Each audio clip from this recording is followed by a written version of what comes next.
Prime Day es el 16 y 17 de julio. Con las ofertas épicas exclusivas para miembros Prime, recibe el reconocimiento que tanto mereces.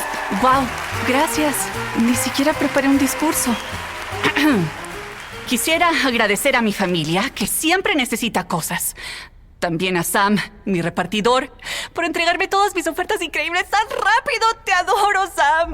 ¡Mua! Compra ofertas en electrónicos, hogar y más este Prime Day, del 16 al 17 de julio. At Parker, our purpose is simple. We want to make the world a better place. By working more efficiently, by using more sustainable practices, by developing better technologies, we keep moving forward. With each new idea, innovation, and partnership, we're one step closer to fulfilling our purpose every single day. To find out more, visit parker.com/purpose. Parker, engineering your success.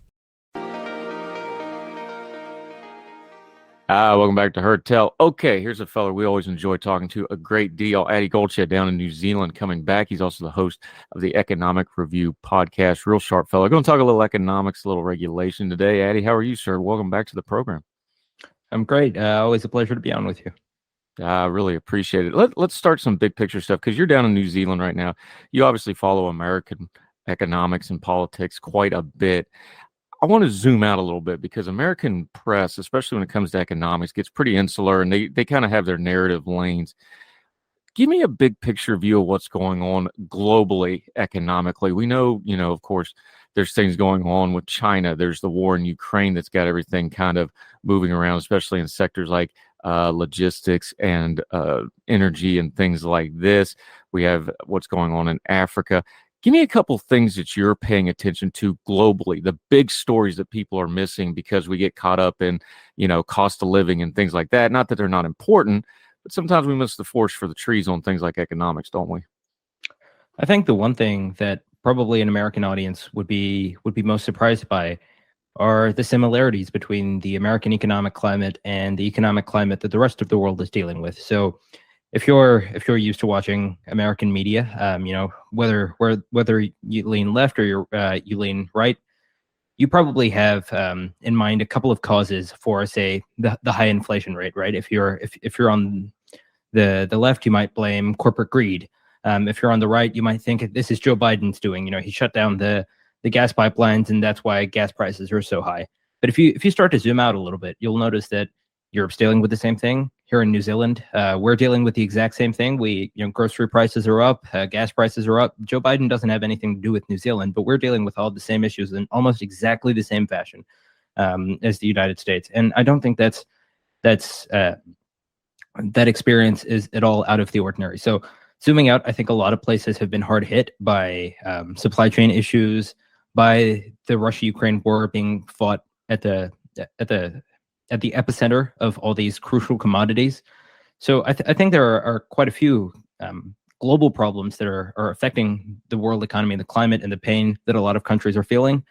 And I think that it's very hard at the moment to know where the economy is going. I think a lot of central banks here in New Zealand, and I know in the US as well, have projected that they're going to keep on raising interest rates and that the economic downturn is going to continue through 2023. I have no reason to believe that's not going to be the case, and it seems that every indicator so far points that's going to be the case, not just in the U.S. but around the world. Yeah, Aadi Golchha joining us.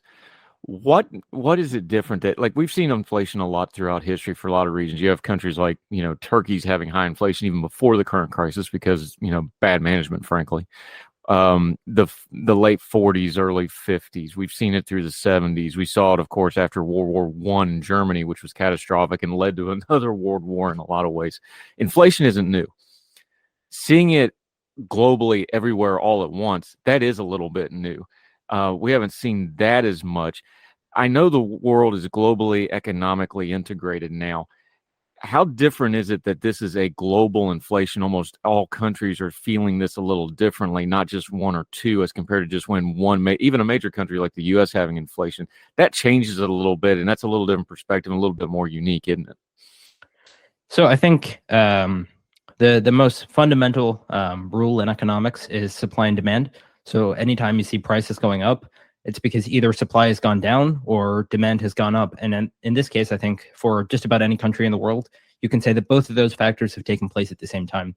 So whether it's Europe, whether it's the United States, whether it's Australia, New Zealand, wherever, I think a reality throughout the pandemic was that a lot of these economies were shut down, and in an effort to stop the economy from falling into a depression, governments around the world did pump unprecedented amounts of money into the economy. There was a lot of new money printing. I know there was like a 12-month period in the U.S. where those 12 months, 40% of all U.S. dollars ever created were created within those 12 months. And the same thing here in New Zealand, right? We had insane amounts of wage subsidies and unemployment benefits, stimulus checks. All those things were reality here. There were reality in Europe and everywhere else. So demand definitely went up. People had more money. There was more money in the economy. And then the other side, there were definitely supply chain issues. So I think China, which manufactures a lot of the goods and services that we around the world all consume, stuck for a very long time into their zero COVID policy, very, very strict lockdowns, very strict restrictions that did affect supply chains, lockdowns and all sorts of other regulations in all different parts of the world did bring the supply chain to a halt. And I think the effects of that are more catastrophic, given how interconnected the economy is now. Perhaps 200 years ago, if different parts of the world shut down, the effect wouldn't have rippled through the world as it does today. And so I think both of those factors coming together at the same time creates a perfect storm for inflation just about anywhere. Yeah, Aadi Golchha joining us. You just mentioned it. These are ripples. Economics. A major country like China, like the U.S., when they have economic things happen, that ship turns real slow, right? That's not a speedboat. That's an oil tanker.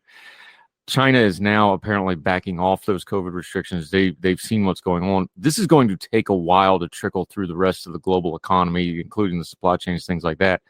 How long does it take for something like what China has done with their zero COVID policy to really come back to whatever they were doing before, or to at least change from what they were doing? Are we talking months? Are we talking quarters? Are we talking years, do you think? Because we've seen in America, of course, we're still feeling the effects of the COVID shutdowns. China was even more severe. What are you looking at economically here? Are you looking at a couple of quarters? Are you looking at a year or two? What do you think? Well, there's a lot of factors that go into determining something like an economic recovery, especially from something as severe as what we just experienced.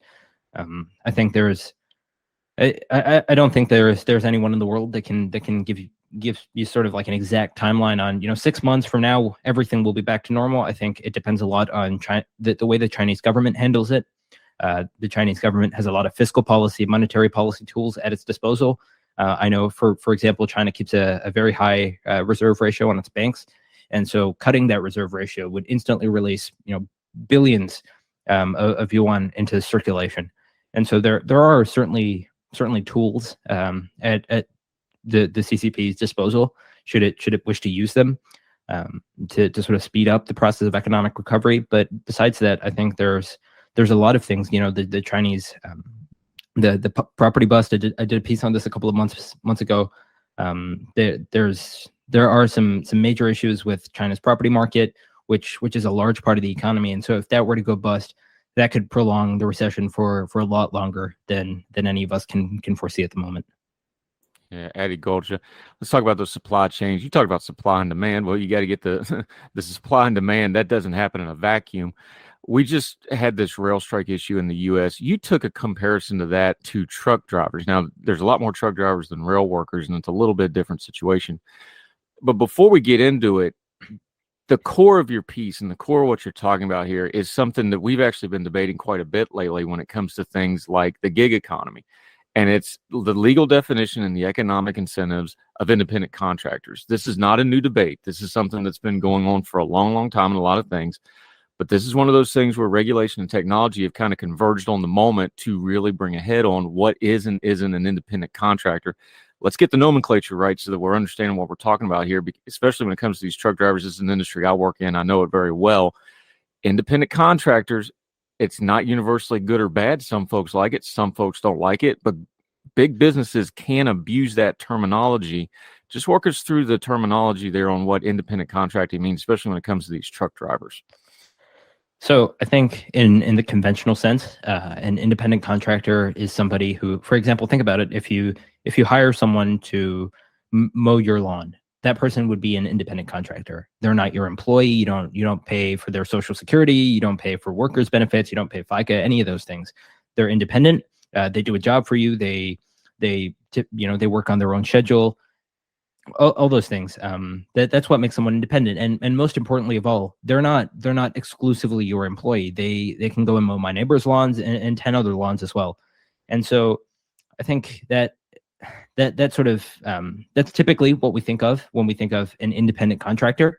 And they're usually responsible for paying for their own expenses. They're responsible for paying for their own taxes and everything else. And on the other hand, an employee is what most people are classified as in their jobs. So, if you work at Walmart, for example, then you would be an employee. You work exclusively for one company. You wear the Walmart uniform. You work during the hours and in the manner specified by Walmart. You work for you're an employee of a company and all the sort of characteristics of that. In the U.S., I think that distinction at times gets very, very muddy, because a contract can overpower everything. So, in the context of truck driving, a trucking company can make its workers operate exactly like an employee. For example, you'll see the FedEx trucks, you'll see Amazon trucks. The people driving them are wearing FedEx uniforms. They're wearing Amazon uniforms. They're working for that company exclusively. They're using the company's trucks. They're working on the hours, the routes, the timings. Everything is specified by the company. They have no discretion over how they do their jobs, when they do their jobs. And yet they're classified as independent contractors. Why? Because it says so on their contract that they signed. And I think what myself and a lot of other people would argue for is that there should be some actual meaning. The term independent contractor and employee should actually mean something beyond, I signed a piece of paper and that's the only difference.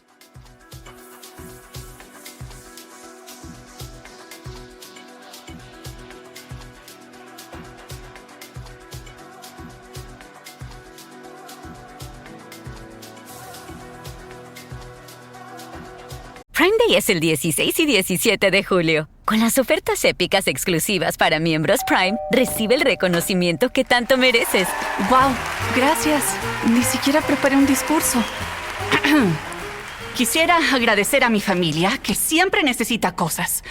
También a Sam, mi repartidor, por entregarme todas mis ofertas increíbles tan rápido. ¡Te adoro, Sam! ¡Mua! Compra ofertas en electrónicos, hogar y más este Prime Day, del 16 al 17 de julio. At Parker, our purpose is simple. We want to make the world a better place by working more efficiently, by using more sustainable practices, by developing better technologies. We keep moving forward. With each new idea, innovation, and partnership, we're one step closer to fulfilling our purpose every single day. To find out more, visit parker.com/purpose. Parker, engineering your success.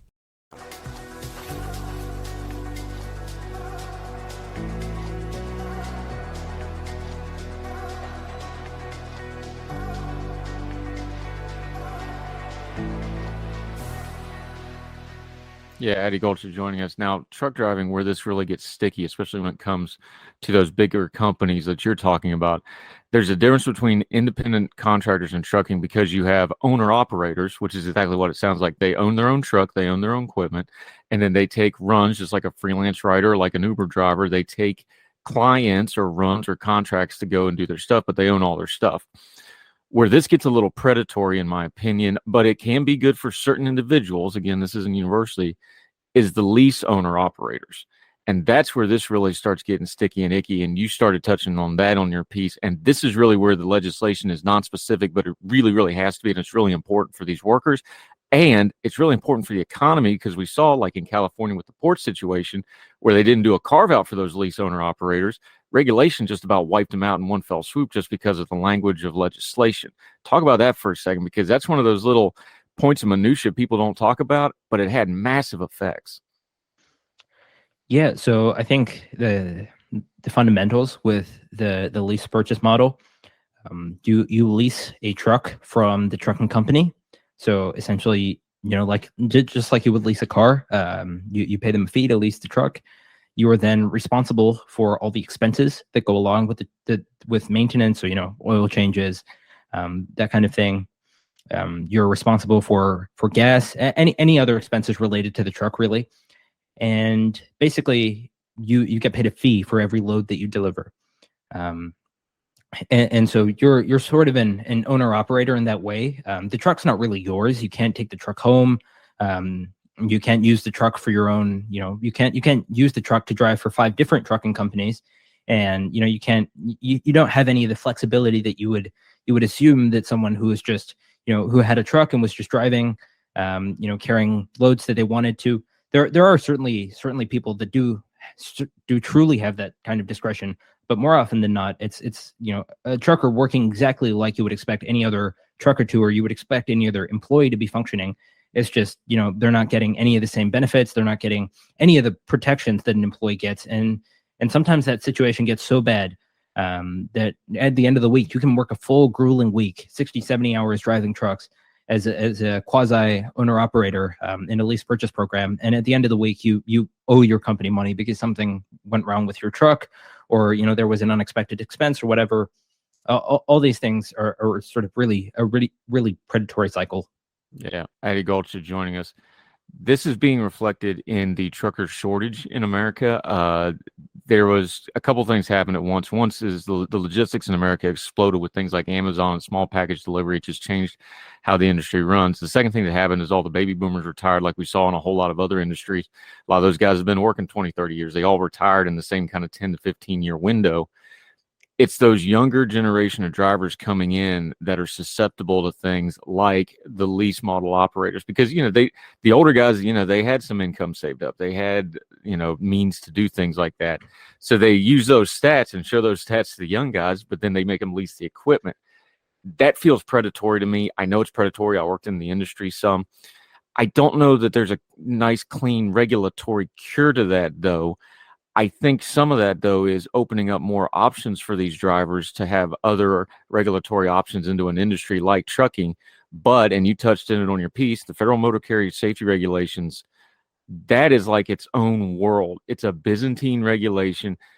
Talk about it, because I don't know that folks realize the trucking industry and the freight movement industry in America is one of the most regulated things, and it's not exactly efficiently regulated at that. So I think there's a lot of technicalities with how this industry is regulated. I think one of the key aspects of it is that there are, for example, there's limitations on how long a trucker can drive. That's probably the main one. But then what tends to happen is that what companies will do is they'll say, okay, well, if you can only drive, let's say 12 hours a day, then we're going to schedule exactly when you have to drive those 12 hours. And that can be, let's say, from midnight all the way through to noon. And if you didn't sleep during the day, if you don't feel safe to drive, whatever it may be, you still have to drive during those hours. So it might seem like a good idea in theory to say, we're going to mandate that you can only drive this many hours a day. But what it ends up doing is encouraging a system of rigid scheduling. And that's not always a great idea in an industry where, you want safety to be paramount.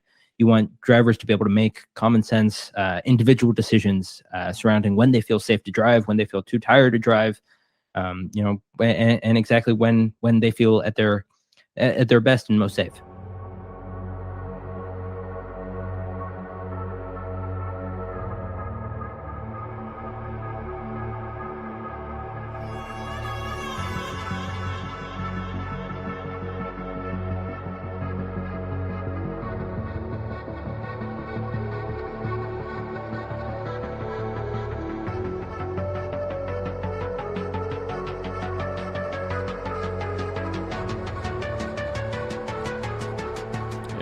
Aadi Golchha, this brings us back to where we started with the big picture economics, though. Incentives. How much is it? Let me rephrase that. How important is it for us, the average person doesn't know a lot about economics, when we're trying to sort through all the graphs and all the data and all the numbers and the big ticket items, to keep in mind that a lot of this is incentives driven? That's really a singular point in economics that is a little bit easier for folks like me to understand that doesn't know all the ins and outs, but it drives almost all this economic news. How important is it to focus on things like incentives when we're trying to discern economic news, whether it's big picture like the world economy or in a specific industry like this? We have to, you sort of got it, right? There's what economists would call a lemons problem in this industry, where there's an asymmetry of information between the people who are signing up for these lease purchase programs or these independent contractor programs and what the companies are selling them. So the companies are well aware that this is something that 90+% of drivers are never going to turn a profit on. This is something without a financially viable exit path. This is something that is going to turn into a nightmare for the vast majority of people who sign up for it. But it's still sold as a dream. It's sold as, own your future, be your own boss. All these ads that I'm sure many of you will have seen.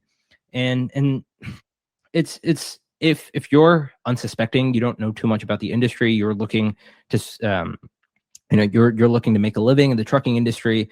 If you come from an area where trucking has this perception of being a solid blue collar job, then perhaps you'll look at that ad and say, that sounds good. Let me sign up for it. Let me give it a shot. Risk free. What have I got to lose? And all of a sudden you can find in a couple of months you've lost your house. You've lost everything you have. You have no way to get out of this. And you were sold a false bill of goods, basically. And there's an asymmetry of information. And so I think the incentive structure at the moment is there's nothing to stop trucking companies basically from lying through their teeth and selling a false dream to unsuspecting truckers. And so if we do want to fix the incentive structure, it's not some sort of very technical, very complicated problem. This is something that I wrap up the piece with, is provide for a concrete distinction between independent contractors and employees. And this is something that we do here in New Zealand. This is something that Canada does, your neighbor to the north. This is something that the UK does. There's a several point test to determine whether a trucker is an independent contractor or whether or not they're an employee. And so there could be, like, for example, do you work exclusively for one company? Do you have any discretion over the hours that you work? Do you have any discretion over the routes? Do you have any discretion over what days you work? And if the answer to all of those points is no, then you have to be classified as an employee. You have to be given all the protections and benefits of an employee. If you get injured, they have to, you're entitled to worker protections. Your company should have to pay for Social Security, FICA, all the expenses. They can't dump all these things on you. You should be entitled to a minimum hourly wage. All of those things that employees get, all the protections that they have, should apply to you if you function as an employee. And if you're truly an independent contractor, and that model is working well for you, you're happy with it, you're making money, then there's no reason you shouldn't be able to continue as an independent contractor. You just actually have to be one, not just what a piece of paper says. Yeah, Aadi Golchha. And the reason we keep bringing this up, and we touched on it a minute ago, but I wanted to reiterate it. Yeah, that's trucking. People are like, oh, well, that's truck drivers. We've got the data on the gig economy and how it's exploding. This independent contractor, what it is, what it isn't, who should have protections. Not all independent contractors want those protections because they want their independence. Getting some kind of legal definitions of these things is going to be really important, because the gig economy isn't going to get any smaller. This independent contractor debate is going to continue. And if you're going to have economic viability, this is an area where regulation can really, really strangle the growth and the technology and quite frankly, the revolution in labor and people having some say in their own labor here, but still protecting people. This is a debate that's going to go on, and it's going to kind of change how we do labor economics in the future, isn't it? So I think you touched on a very important point there, which is the potential of overregulation to kill innovation. And that's a big danger. And I'm as much of a free market proponent as the next guy. I came up reading Milton Friedman and Hayek and all those guys. And so I'm 99 times out of 100, I'm a proponent of deregulation and pushing for as much deregulation as possible, so we can make way for innovation, so we don't stifle growth. And all the cool technologies that make our lives so much better today than there were 10 or 15 or 20 years ago. That being said, with the rise of the gig economy, I think I wouldn't want to stifle. I wouldn't want a situation where we're suddenly classifying Uber drivers as employees. We're classifying any type of workers on Fiverr as employees, and making and putting America in a position where, all these worker protections are stifling those industries to the point where the gig economy completely collapses in on itself and becomes, basically impractical. That's why I would be in favor of a test, right? So an Uber driver isn't an employee. They can choose when they want to drive. They can choose whether or not they want to work today or tomorrow or the day after. They have all these choices. They have all this discretion. They can work for another company. They can be gig employees for 50 different, Uber or similar platforms. And so in that case, they truly are independent contractors. So yeah, I think there is a common sense way to do this that most developed countries around the world have already done, that doesn't stifle innovation, that doesn't stifle growth, but that does protect employees. And it doesn't have to be very complicated. Yeah, Aadi Golchha, economics is complicated, though. That's why we bring folks like you on to explain them to people like me who doesn't understand them all that well. Give me one or two things you're watching that's going on right now that you're kind of paying attention to. Is it the inflation stuff? Is it China or the war in Ukraine? What's a couple things you're really paying attention to for not right now, but maybe the first of the year, the next couple of months, the next quarter, things you're trying to stay ahead of news-wise or you're watching for in the headlines that we can be watching out for as well? So I think the one thing that I'm keeping a lookout for is the Fed's projections of where the interest rate is going. I think that they typically and if you're not in the U.S., if you're most anywhere in the world, your central bank will probably be issuing predictions on where they forecast the interest rate is going to be in the next 6 months or a year or however far out your central bank issues predictions. And so I think that's one thing to keep an eye on because those do change. They not only predict or they not only issue forecasts for how far it's going to rise, but also when they expect the interest rates to start falling again. And so if you're, for example, looking to buy a house, you want to know where the economic climate is going. I think that's sort of a really good way to keep track of what's going to happen in the next year or two. I think the other key thing to keep track of is unemployment statistics. There was in most countries around the world a severe labor shortage. A lot more job openings than there were workers. I know in New Zealand for every unemployed person there were 2 job openings. So that's how dire the worker shortage is here. And so I think one thing I will be keeping a very close eye on is what are the unemployment statistics looking like? Is the economy returning to full employment? And that typically is a good sign that we're in recovery mode. Yeah, Aadi Golchha, always appreciate the conversation. You bring good insight. We'll be talking to you again, my friend. But until we get you back again, let folks know what you've got going on, where they can keep up with you, where they can follow you until we get a chance to chat again. So if you like podcasts, you can find my podcast. It's called The Economics Review.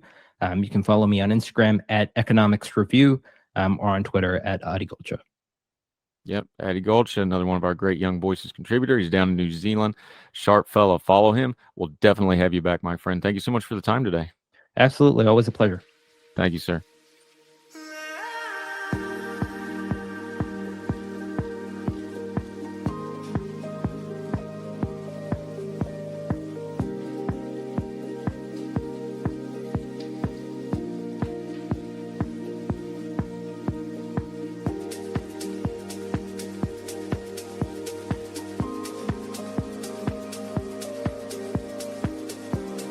Prime Day es el 16 y 17 de julio. Con las ofertas épicas exclusivas para miembros Prime, recibe el reconocimiento que tanto mereces. ¡Wow! Gracias. Ni siquiera preparé un discurso. Quisiera agradecer a mi familia, que siempre necesita cosas. También a Sam, mi repartidor, por entregarme todas mis ofertas increíbles tan rápido. ¡Te adoro, Sam! ¡Mua! Compra ofertas en electrónicos, hogar y más este Prime Day, del 16 al 17 de julio. Religion is at the intersection of our 21st century life, even if we don't express a faith. At a time when it seems that religion isn't as prevalent as it once was, it still leaves its mark everywhere. As a pastor, I know that religion isn't something I just do on a Sunday, but it's found in every nook and cranny of my life. Sexuality, politics, social media, the economy, war, nationalism, all have some kind of religious angle to them. And as a communicator, I want to find the stories that can help people understand this part of our society that is so important to so many. Hi, I'm Dennis Sanders, and I'm the host of Church and Main. Church and Main is a podcast about the journey of faith and where it intersects with modern life. I look at faith with a journalist's eye, asking the who, where, what, why, and how religion affects some of the major issues of the day. Join me as we journey together. You can listen to Church and Main podcasts at the website churchandmain.org or on your favorite podcast app. I look forward to seeing you. Folks, you've heard of Ethan Brown on the Heard Tell show a couple of different times, but if you're interested in learning about how to discuss things like climate change without all the politics and doom and gloom, head over to his podcast, The Sweaty Penguin.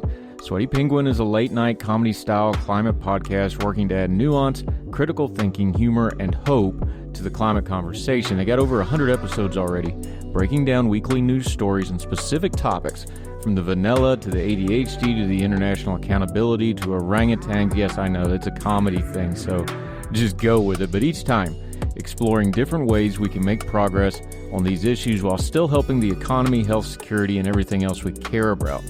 Feel overwhelmed, exhausted, or excluded by today's climate change discourse? This is the podcast for you. Find The Sweaty Penguin wherever you get your podcasts or at www.thesweatypenguin.com.